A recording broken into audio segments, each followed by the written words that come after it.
como trabalhar com as ferramentas da MATLAB Simulink. Tenho aqui comigo uma equipe de apoio que ajudará a atendê-los enquanto faço a apresentação. Temos aqui a Fernanda, Felipe, o Flávio, Paul e a Tarsila. E alguns avisos antes de começarmos. Para melhor aproveitamento e conforto de todos, manteremos os microfones de vocês em modo mudo.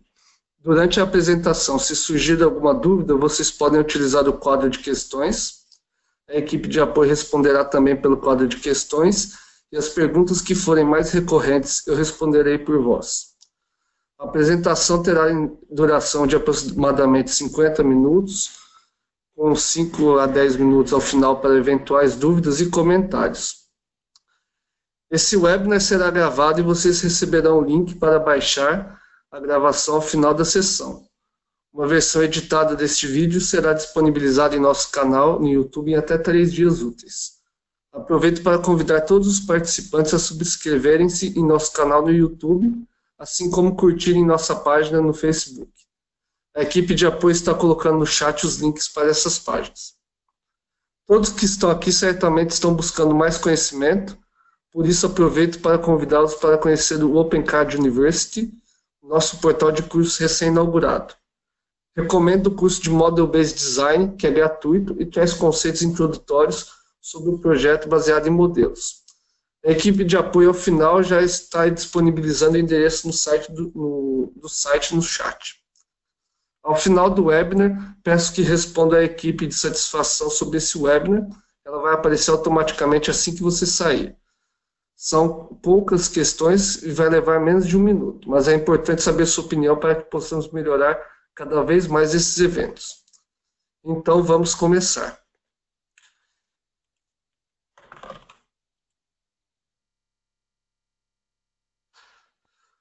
Como foi falado, hoje nós vamos falar sobre um pouquinho de hardware definido por software, workflow com o MATLAB Simulink.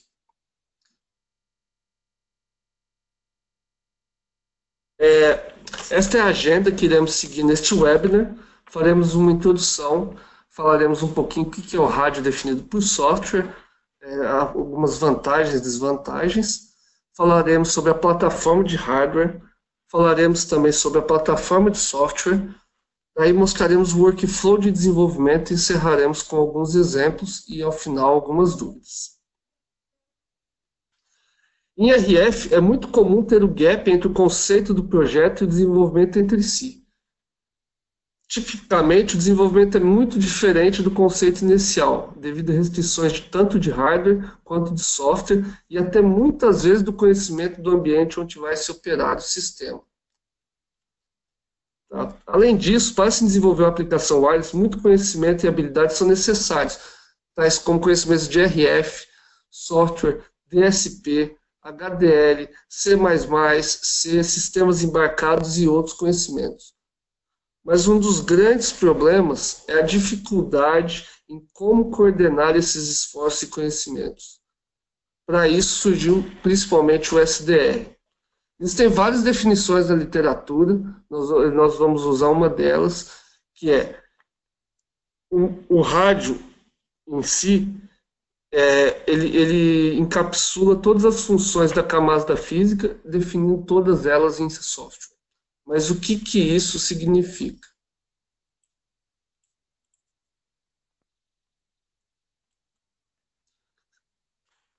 Essa figura ela ilustra isso. Em azul é o fluxo de informações e em marrom as funções de um rádio. Essas funções, no conceito de SDR, podem ser definidas em software. Isso amplia a capacidade de desenvolvimento. Claro que é necessário a partir daí uma série de ferramentas que possibilite esse desenvolvimento, entre elas a plataforma de hardware e a plataforma de software. Vocês podem observar, por exemplo, que nós podemos definir então em software, o processamento da banda base, o seletor, o combinador do canal, e entre outras coisas. Usando SDR, então, é possível implementar modulação, demodulação, processar algoritmos em software e lógica reprogramável, reconfigurar o sistema facilmente com um simples update de software e reprogramação lógica, não ter mudanças na plataforma de hardware. Com o advento de Systems on Chip, que combina a versatilidade de uma CPU e o poder de processamento de um FPGA, ou seja, um único dispositivo, você tem um processador e um FPGA que trabalham em paralelo, como temos vários hardwares que representam isso, um deles é o Xilinx Zynq, tá? E como vantagem disso a capacidade de processar dados, tanto em linguagem C como VHDL, em uma plataforma reprogramável, processar algoritmos de modulação, demodulação, criar tarefas de codificação e decodificação e renderização, diagnosticar e monitorar sistemas, entre outras coisas. A capacidade é grande. Mas a pergunta é, como que eu consigo desenvolver tudo isso? É necessário um ambiente de desenvolvimento. Para isso, uso o MATLAB Simulink, que começa a ser bastante vantajoso. Por quê? Porque em um único ambiente você pode testar e simular o comportamento do sistema. Para isso existem toolbox que dão suporte para tal coisa, tais como RF Block 7, DSP Toolbox, Communication Toolbox e várias outras toolbox, dependendo da aplicação que você quer desenvolver. É possível realizar o rádio in the loop, o que ajuda a testar diretamente seu sistema e modelo com entidade de entrada e saída. Por exemplo, é possível você pegar um stream de dados externos de uma transição RF, usando dongles, transceivers externos, hardware mesmo, tá? E testar seus algoritmos. E o MATLAB Simulink ele tem a facilidade que ele oferece APIs para conexão com hardwares externos. Hoje existem vários support packages para diversos hardwares. O site da Mathworks, eu vou mostrar aqui rapidamente para vocês, ele tem uma grande lista de hardware suportados pelo MATLAB Simulink. Inclusive Arduino, tem outras coisas, mas mais voltado a SDR, você tem aqui no Communication Systems Toolbox, você tem aqui o Alden Plug, você tem o SRP, você tem o FPGA da Xilinx, o Zynq. Se você quiser trabalhar com Computer Vision, você pode usar o Zynq. Então, você tem várias capacidades para isso.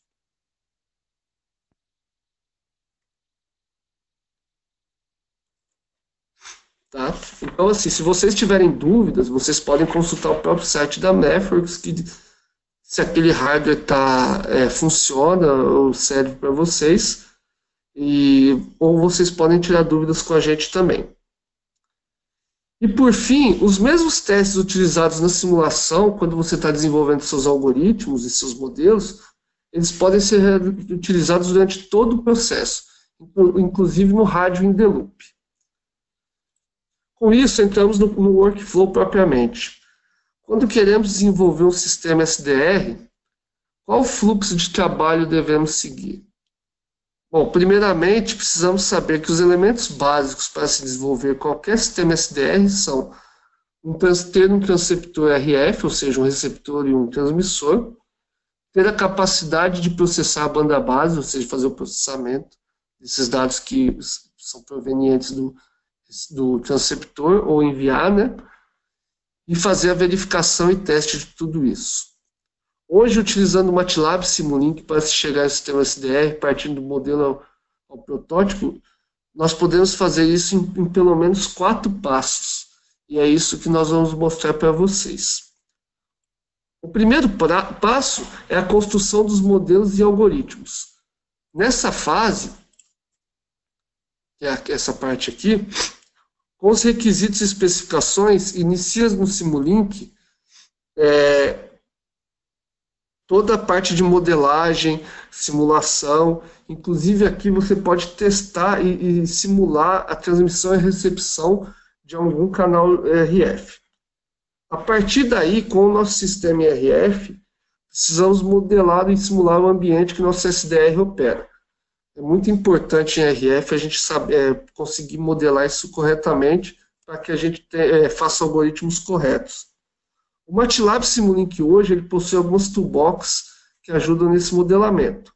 Nós temos hoje o RF Block 7 e o Synscape, E hoje com o Simscape, se o projetista não tem algum bloco que ele precise, é possível você autorar um bloco usando o Simscape.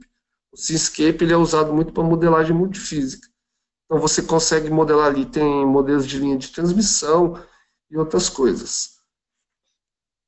Ou seja, nessa fase eu consigo com o MATLAB Simulink simular todos os elementos básicos de um SDR. Então eu consigo simular o transceptor RF, o processamento da banda base e aí verificar e testar os meus algoritmos. No entanto, nessa fase tudo foi uma simulação, mas é possível utilizar dados externos para se testar e validar os algoritmos desenvolvidos. Tá? Como nesse caso aqui, nós já temos aqui na caixinha verde, onde a gente pode, depois de desenvolver o nosso modelo, a gente pode testar e validar ele, tudo através de simulação. Ou seja, nós temos aqui todo o modelo nosso. Mas, quando queremos utilizar dados externos, aí sim começa a ficar bastante poderoso essa questão de usar o MATLAB Simulink. Porque a partir daí, nós podemos, por exemplo, captar dados externos, utilizando um transceptor, e processar o dado ou até enviar. Nesse caso, um elemento de hardware, naqueles 3 blocos básicos, é um hardware e os outros 2 são simulados, como a gente pode ver nessa imagem. Então aqui nós temos um hardware que a gente está representando um analog device, mas poderia ser qualquer outro hardware. Eu poderia usar um dongle, eu poderia usar qualquer coisa. Após tudo isso, com o ambiente simulado, validado, tudo, podemos então gerar o código C e VHDL para o hardware. E finalmente testar e verificar os algoritmos no hardware. A vantagem desse fluxo é que você pode fazer diversos tipos de testes no modelo do seu sistema, e quando você implementa no hardware, você pode realizar os mesmos testes com o hardware in the loop. Observe esses quatro blocos, eles são os 4 passos para se desenvolver, usando o MATLAB Simulink, um sistema de SDR. Tá? Aqui nós observamos que quando você tem o hardware in the loop, significa o quê?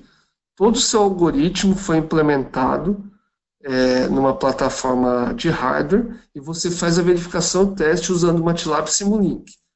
Então, nós partimos do modelo e vamos até o código CVHDL implementado no hardware. E a vantagem de tudo isso é que você usa um único ambiente para desenvolver tudo isso.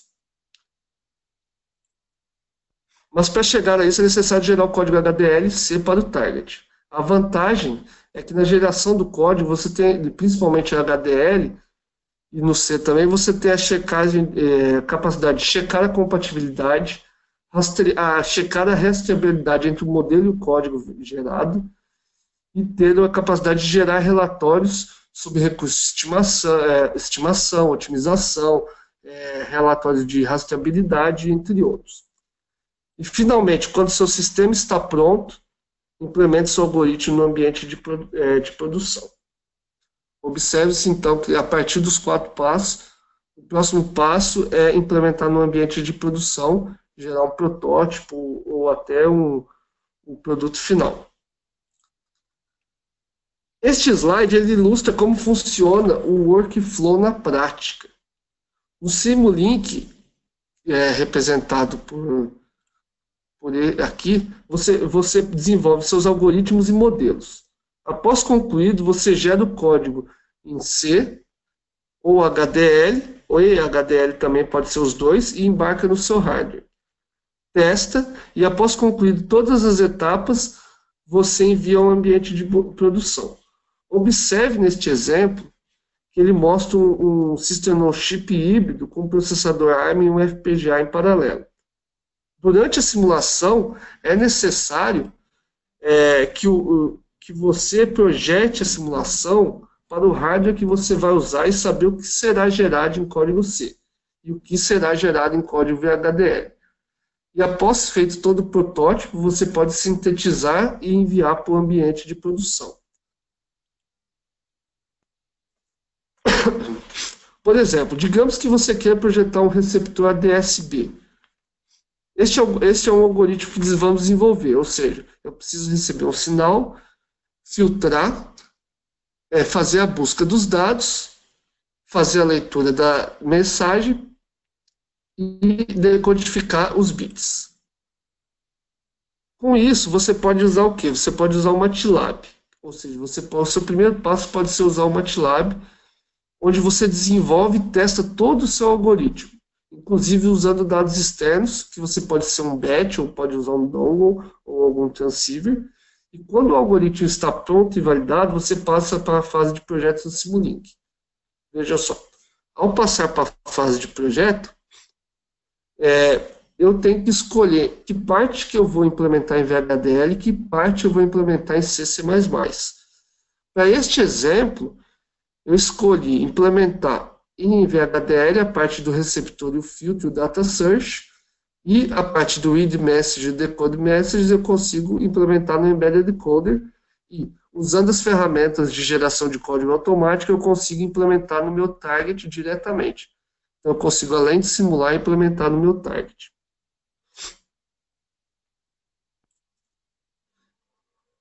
Bom, agora eu vou mostrar alguns exemplos. Mas neste webinar não vou abordar o rádio in the loop, somente a parte de simulação e a parte de geração de código de VHDL. Eu trouxe um exemplo, digamos que você queira modelar um transmissor e receptor QPSK, ou seja, onde todos os elementos, transceptor, processamento da banda base, verificação e teste e tudo mais, você tem que ser tudo modelado. Eu trouxe um exemplo, que é um exemplo do QPSK Transmitter Receiver. Tá? Então, nós vamos fazer essa simulação. Vamos abrir ele aqui no MATLAB. Eu já trouxe esse exemplo pronto, tá? Para a gente poder ganhar um pouquinho de tempo, porque algumas simulações elas são um pouquinho demoradas. Aqui, eu vou abrir a library para vocês verem o que foi usado. Eu usei basicamente a Communication Systems Toolbox. Tá? A Communication Systems Toolbox ela possui vários blocos já prontos para você utilizar, como blocos de canais. Você tem os blocos dos filtros. Tá? Você observa aqui, tem alguns filtros que a gente pode usar. Você tem os sinks, né? Para você fazer os diagramas, fontes comuns, você tem fontes aleatórias, fontes sequenciais, equalizadores, e detectores de erro e correção, você pode ver que tem vários blocos aqui, interleaving, blocos MIMO, blocos de modulação. Aqui você pode ver que você tem um demodulador FM, um modulador FM. Você tem aqui demodulador AM, DSB, SSB. Você tem modulador PM. Você tem a parte digital que tem AM, CPM, FDM e outros. RF. Então você tem várias funções. Scramble, source coding. Tem a parte de sincronização, que é o uso a parte do PLL, né? E você tem blocos utilitários, que é para você colocar delay, converter inteiro para bit e outras coisas.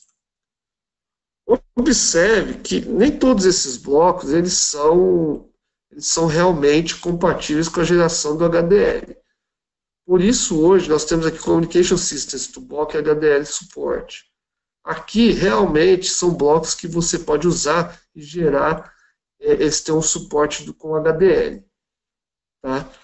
Então, você tem esse aqui.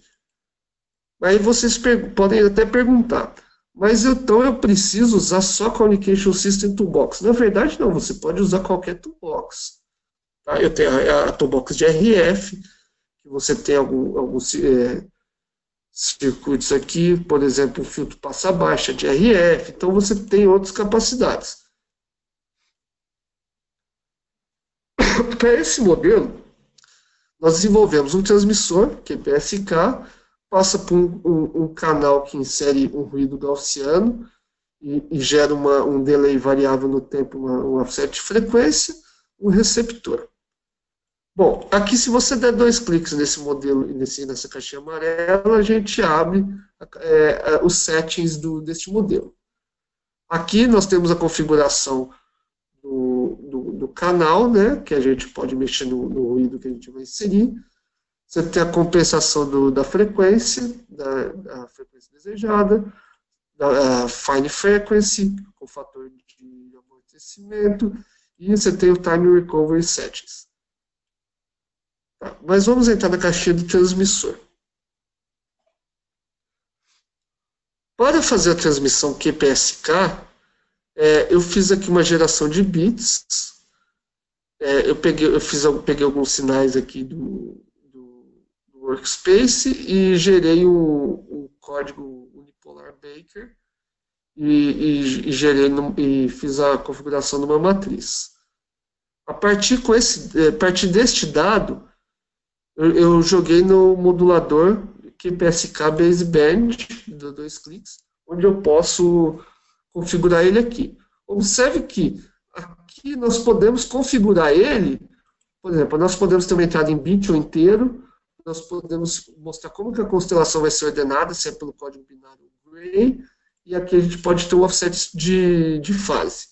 Se a gente clicar no View Constellation, ele mostra a nossa constelação.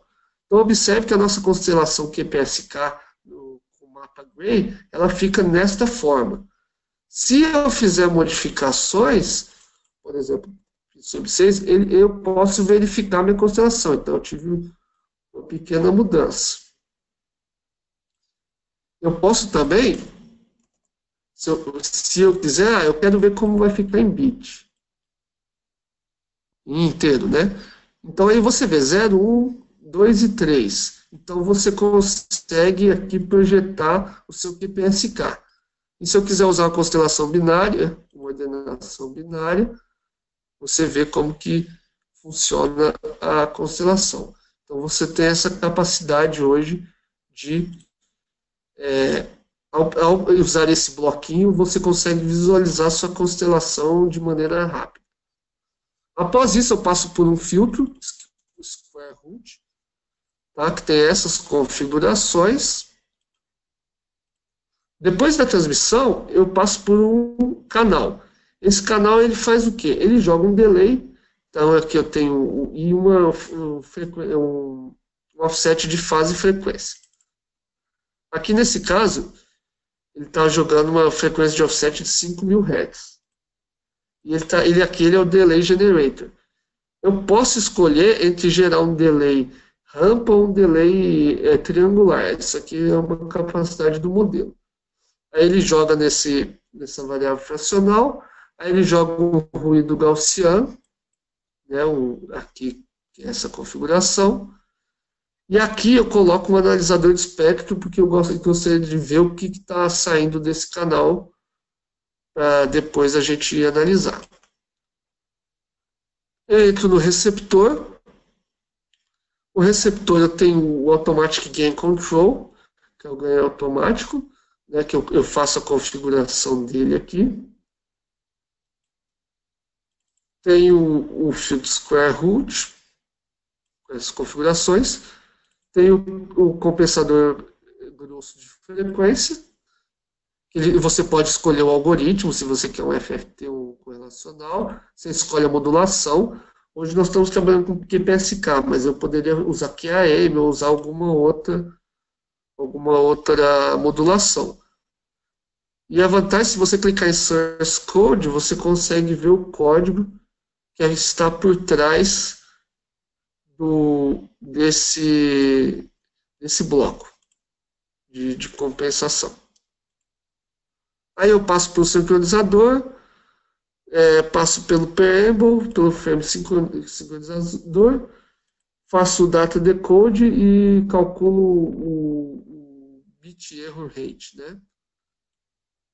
Com isso, aí eu vou ter toda essa simulação. Se a gente rodar aqui, vamos rodar ele.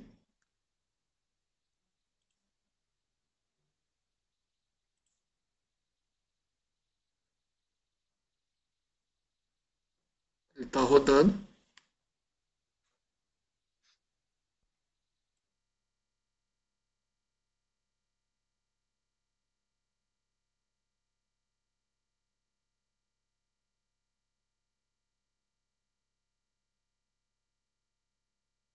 Deixa eu pegar as telinhas que ele abre. Observem que ele roda os meus gráficos. Deixa eu ver, vamos abrir eles. Observe assim, que se você rodar um segundo, que foi o que a gente rodou, a gente não começa a não ter muita noção do que realmente está acontecendo. Então, uma das capacidades, se a gente colocar inf aqui, ele vai rodar até a gente dar stop. O bom disso é que ao fazer isso, ele fica movimentando, aí a gente consegue ver tudo o que acontece, tá? Então a gente tem aqui, ó, a transmissão. Aqui, essa é a transmissão nossa, eu vejo que a gente manda ela bagunçada. Esse aqui é o canal, o sinal recebido. E após toda aquela recepção, a gente tem a remontagem do sinal, ou seja, ele tira o ruído gaussiano do seu sistema. Se a gente quiser parar, é só a gente dar um stop e o sistema para de rodar. Então, e aqui o display, ele mostra o bit error rate, que é a taxa de erro de bit. Então, observem que, nesse caso, nós conseguimos, então, fazer toda a simulação de um transmissor e um receptor para o simulado. Digamos que eu queira fazer esse receptor agora, gerar o código HDLD. Observe que nós não tomamos cuidado nessa simulação de fazer um receptor e um transmissor voltados ao nosso hardware. Como que a gente faria a geração do código HDL dele? A gente viria aqui, add HDL Coder Configuration to Model, clica no botão direito de novo e vamos lá. Uma das primeiras coisas é Check Subsystem Compatibility, ou seja, todos os blocos ali são capazes hoje de serem gerados com o código HDL, o meu sistema vai fazer esse diagnóstico.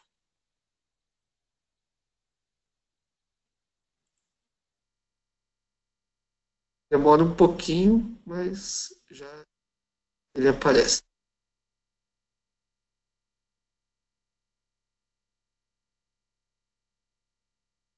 Pronto, fiz o diagnóstico. Olha que interessante.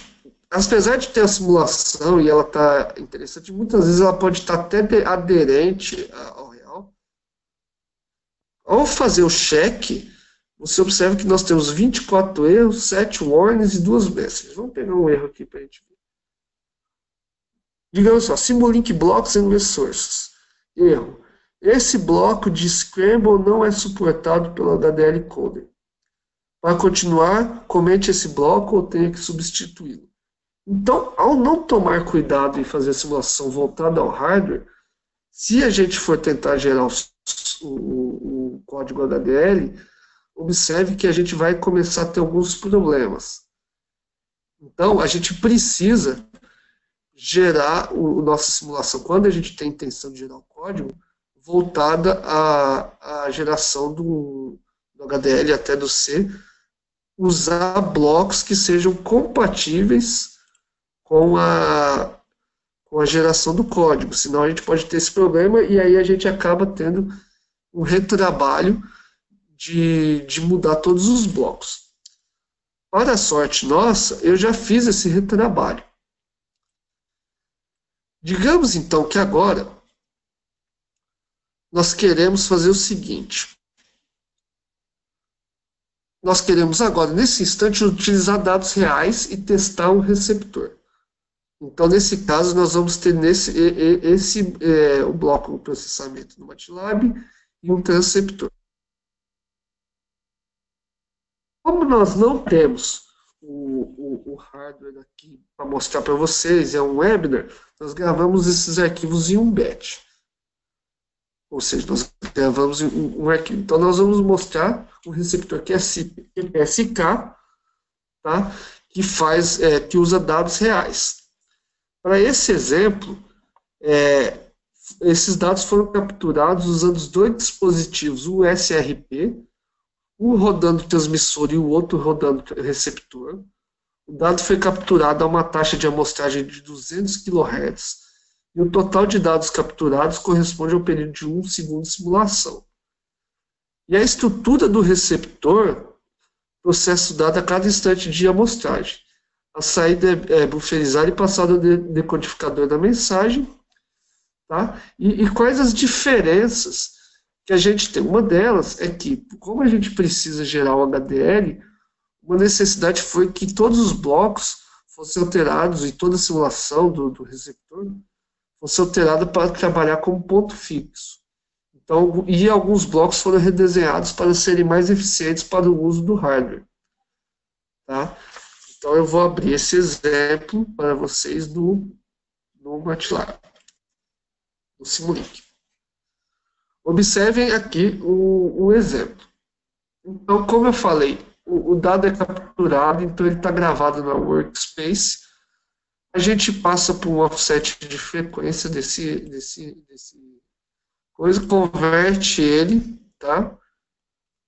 Para a gente poder utilizar. A gente entra com esse dado na caixinha do receptor, e aqui a gente estima a frequência de referência. Vamos abrir, então, e aqui depois a gente faz decodificação. Vamos abrir, então, a parte de recepção. Observe que a recepção, nós temos o bloco de Automatic Gain Control, temos o filtro Root Range Cosine, tá, nessa configuração.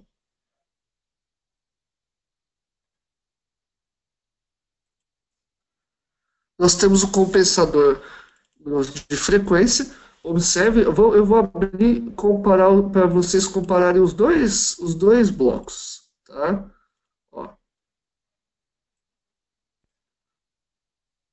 Observe que, deixa eu voltar aqui, o Coarse Frequency Compensation, ele é todo feito com blocos, com portas lógicas, porque a ideia nossa é gerar isso aqui em código VHDL. Tá? Aqui nós usamos um bloco. Observe que a gente clica que tinha um código por trás. Esse código aqui do lado direito, ele não é compatível a ser gerado com HDL. E esse código do lado esquerdo, ele é compatível com HDL. Então, quando nós formos trabalhar com simulações que precisam de código VHDL, a gente precisa trabalhar com portas lógicas e ponto fixo. Senão, para gerar o código, vai ficar complicado.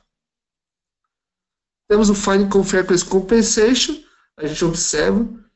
Aí vocês perguntam, então eu não posso gerar um código MATLAB que ele não vai ser gerado no meu VHDL. Não, não é verdade, porque o Frequency Fine Compensation, ele usa um código MATLAB.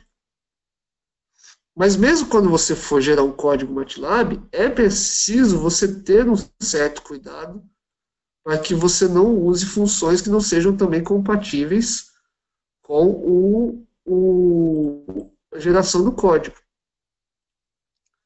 Aqui nós temos o Time Recovery, temos que está aqui, observem uma caixinha dele, ele também tem códigos MATLAB. Temos aqui o Data Decode, tá? A gente escolhe Threshold, tem o Data Out, e a partir daí ele decodifica toda a minha mensagem nessa caixinha aqui. Ele tem um código MATLAB, onde ele faz essa lógica aqui para fazer decodificação, faz o descramble e faz o print. Então ele grava de bits to ASCII e ele grava os dados. Observe que realmente não é uma simulação muito fácil de se realizar, mas a parte de RF realmente ela não é uma simulação muito fácil. Ela envolve muita matemática. E quando a gente precisa gerar o código VHDL, essa matemática ela tem que ser em ponto fixo. Então a gente tem que tomar um cuidado. Então vamos fazer a simulação desse código. Ele vai simular um segundo, que foi o código que foi aquisitado.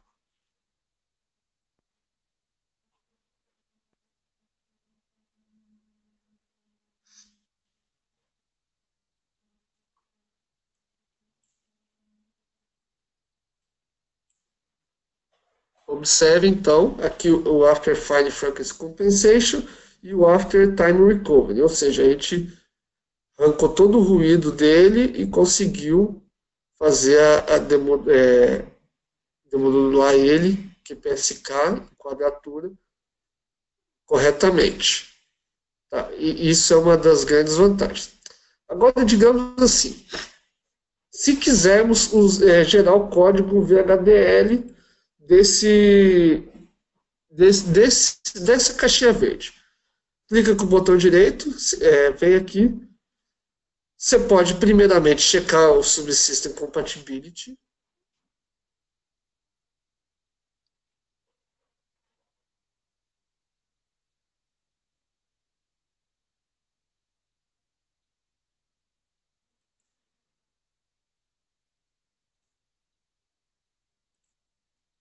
Ele demora um pouquinho.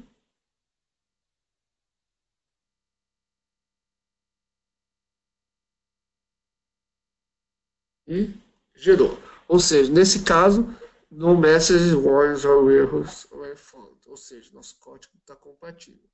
Então vamos gerar. Como que a gente gera o código HDL então? Tiver aqui HDL Code, HDL Workflow Advisor.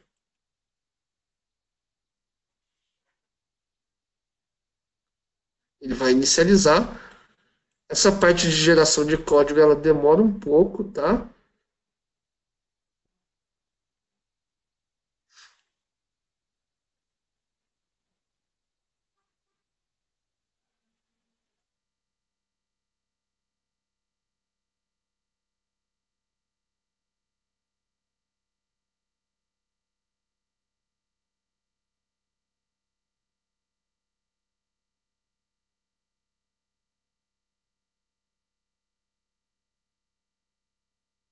Abrindo.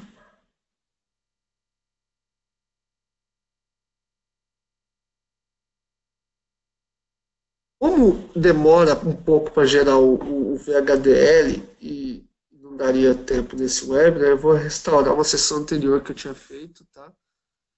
Mas eu vou explicar o passo a passo, porque o tempo nosso não vai permitir que a gente faça todo o processo, senão ficaria muito extenso esse webinar.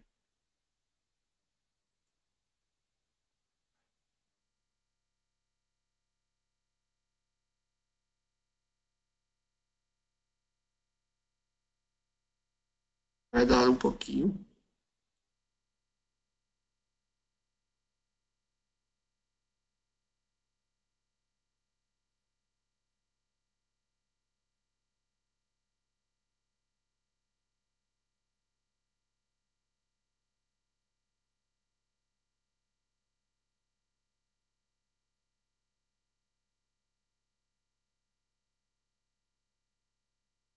Observa que até para abrir o Workflow Advisor ele demora um pouco, porque ele tem que fazer vários checks. Mesmo você tendo feito o check Subsystem Compatibility, ele demora um pouquinho para abrir.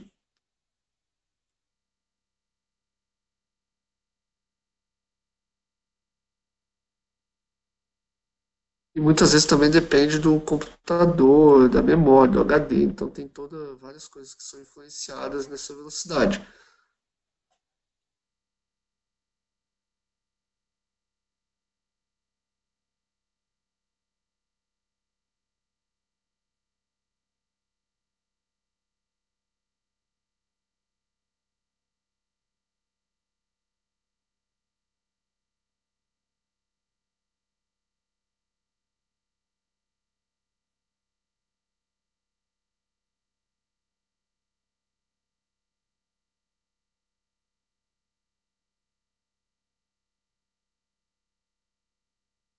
Pronto, abrimos o Workflow Advisor.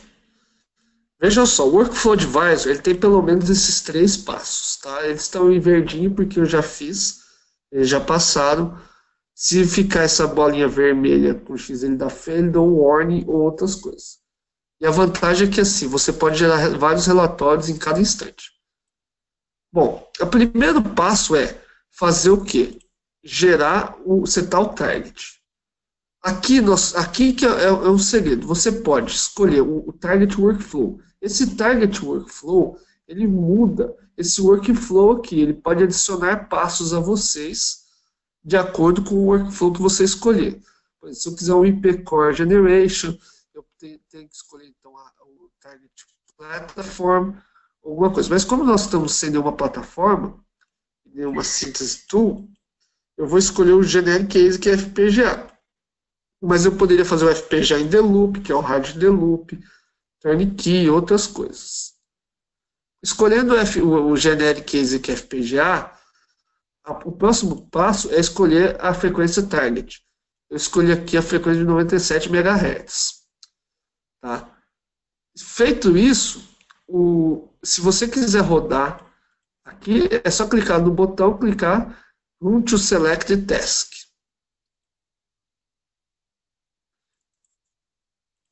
Ele roda.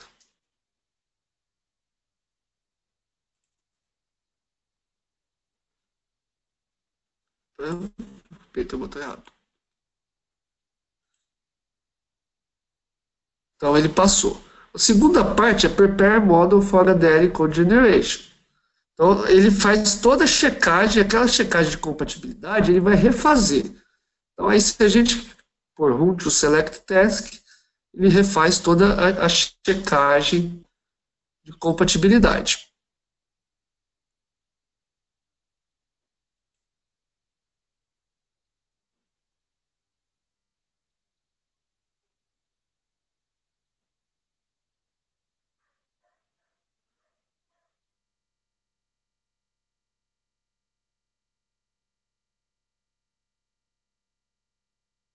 Pronto, ele fez, passou tudo. E a última parte é gerar o código HDL em si. Então você tem que fazer os sets. Para isso você tem várias opções. Vamos gerar o relatório de traceability.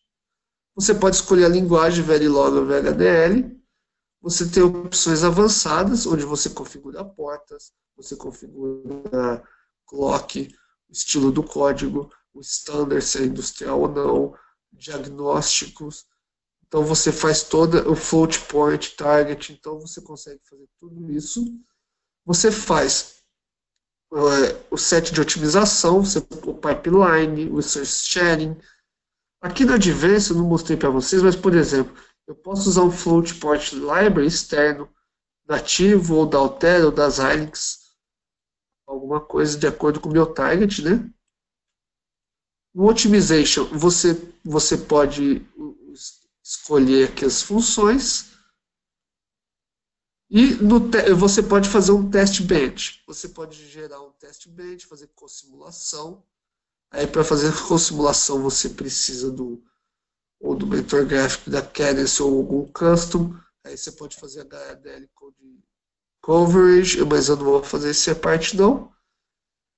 Você pode configurar o seu clock e depois que você está tudo configurado, você tem que sempre apertar o botão Apply aqui, senão você perde a configuração. E no final você gera o seu código RTL, que vai gerar o código HDL e o test bench.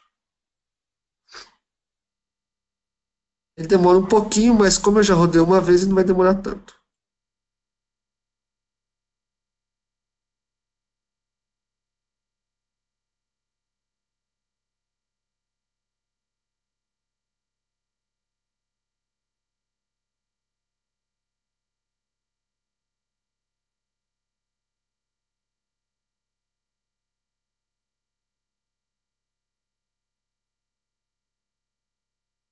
Aguardem um pouquinho que ele está gerando o código VHDL, está sobrescrevendo. E aí ele já vai gerar para a gente o relatório de report. Enquanto isso, eu vou explicando para vocês uma das vantagens. A vantagem é que Ao gerar, além do código VHDL, você tem toda a rastreabilidade entre o modelo e o código. Ou seja, para cada bloquinho que foi gerado um código VHDL, você consegue navegar diretamente para a linha do código onde foi gerado o código daquele bloco, e vice-versa. Então, eu vou mostrar isso para vocês após a geração no reporte que vai ser gerado. Então, você consegue navegar top-down e bottom-up do código para o modelo e do modelo para o código. Isso facilita muito a verificação e a validação do nosso código. E fica muito fácil. Então, qualquer modificação do modelo ou no código, você consegue ver em que parte do modelo ou que parte do código foi afetada. Essa é uma das grandes vantagens do HDL Code Generator. E aqui está o nosso report que foi gerado. Ele tem aqui o report, que tem o model version, HDL Coder version, target language, target directory. Ele tem aqui todas as informações, né? Os blocos que foram feitos. Tem o summary do clock. Tem a interface report. E tem o traceability report. Então aqui o traceability report, ele mostra todos os blocos que foram gerados, os códigos. Se você clicar num bloco que põe Automatic Gain Control, ele mostra cada bloco que tem dentro do Automatic Gain Control. Por exemplo, Data Type Conversion. Ele foi gerado, o código disso foi gerado dentro de Automatic Gain Control.vhd na linha 123. Se você clicar, você vê que é essa linha aqui, é daquele bloco. E como que eu navego dessa linha para o bloco? Eu clico aqui, ó. Então eu sei que esse bloco é o convert, esse azulzinho. Aí digamos que eu queira falar, mas eu quero saber onde foi gerado o root raise e o consigne receiver. Botão direito, HDL code, navigate to code. Então você vê que ele vem para cá, para a parte do código que foi gerado. Aqui do lado esquerdo você tem todos os source files que foram gerados em VHDL. Tá?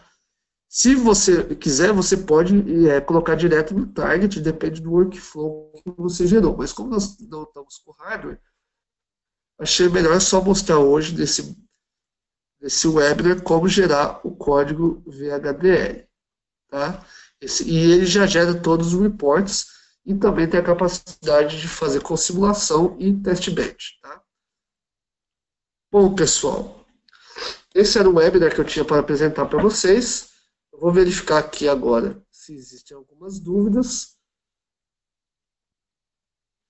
Tá? E existem algumas dúvidas de alguém? Eu vi que o...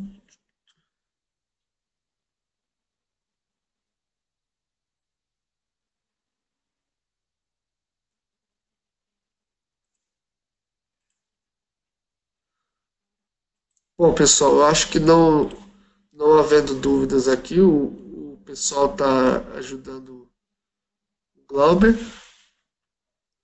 Ah, Glauber, deixa eu ver aqui.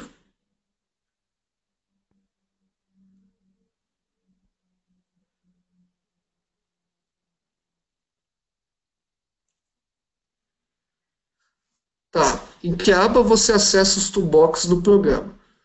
Bom, aqui no MATLAB Simulink, você tem várias capacidades para fazer o acesso das toolbox.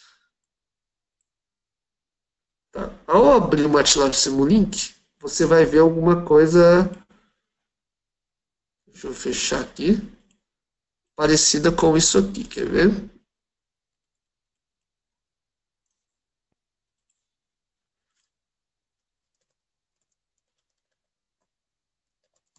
Você vê uma tela parecida com essa. Você pode acessar os seus toolbox através de apps. Em apps, se você clicar aqui, você tem a lista de toolbox que você tem. Tá? Digamos assim, eu quero abrir o Control System Design Analysis, eu quero abrir essa função. Então você vem aqui, clica aqui, ele abre essa função para você.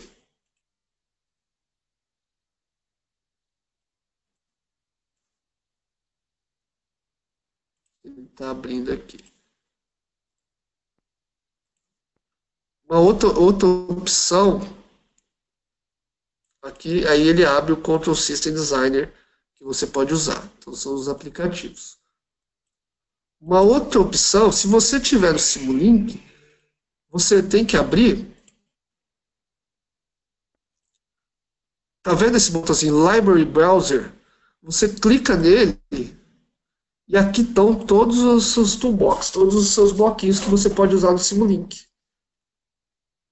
Tá? E aí, como que você usa o seu bloquinho? Digamos que eu queira usar hoje aqui, deixa eu abrir o Communication System Toolbox. Eu quero inserir um canal. Eu pego esse bloco, clico uma vez, seguro e arrasto ele para o meu Simulink aqui. E aí eu tenho meu bloco aqui, dando 2 cliques eu posso configurar e usar ele. Tá? Essas são as opções que eu tenho aqui para fazer o acesso às nossas toolboxes.